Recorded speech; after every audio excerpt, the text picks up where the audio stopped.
Crimson Desert was supposed to be a second MMO of theirs. So yeah, I'm shocked if anything. I mean, it's weird because to me, I feel like they have a lot of MMO aspects of it, and by like nine out of 10 of the game development, they sort of just said, oh, what if we made it single player instead?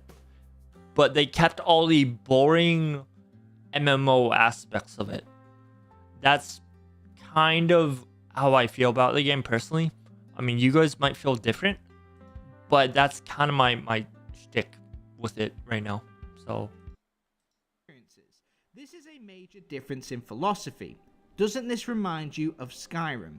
Its side quests were often bland and forgettable, with simple writing like, go to a cave and retrieve my helmet. You rarely remember who gave you the quest or why you're doing it. It feels boring when you say it out loud, but you still have to get to that cave, and how you get there differs for everyone. Some scale cliffs, others pass through caves, some wander along forgotten paths. Yep. Most people forget the objective entirely because on the way to the cave they get distracted. An NPC needs help, a unique landmark catches their attention, or a tomb invites exploration. This is what made Skyrim so memorable, and Crimson Desert follows this design philosophy. On my way to get that bounty, I encountered 4 side quests, 3 secret puzzles, and other distractions. It has that Skyrim magic that is only possible if the quest is more generic. In The Witcher 3, side quests are stronger, with great writing, meaningful choices, and memorable stories,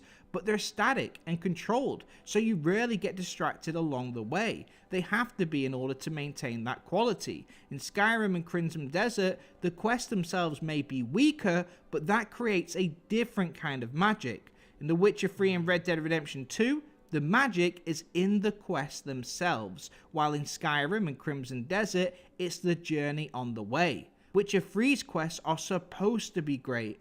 Crimson Deserts and Skyrims are meant to kinda suck and just give you a reason to get out there and explore. They also have more freedom in their UI guidance.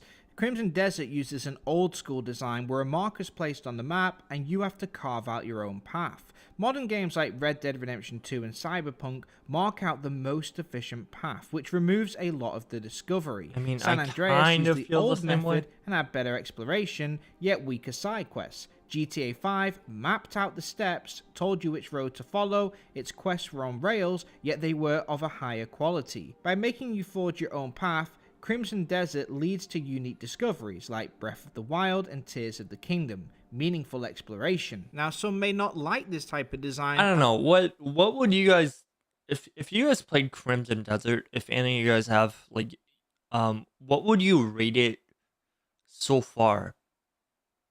Because I know everyone's at like different points, so I just want to get your sort of perspectives on that, if that makes sense.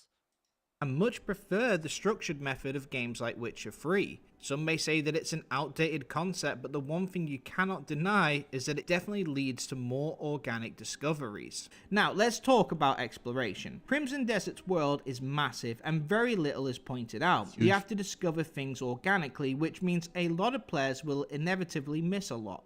I've made videos on missable quests in both Cyberpunk and Kingdom Come Deliverance 2, but those videos often get comments from people saying they found everything already.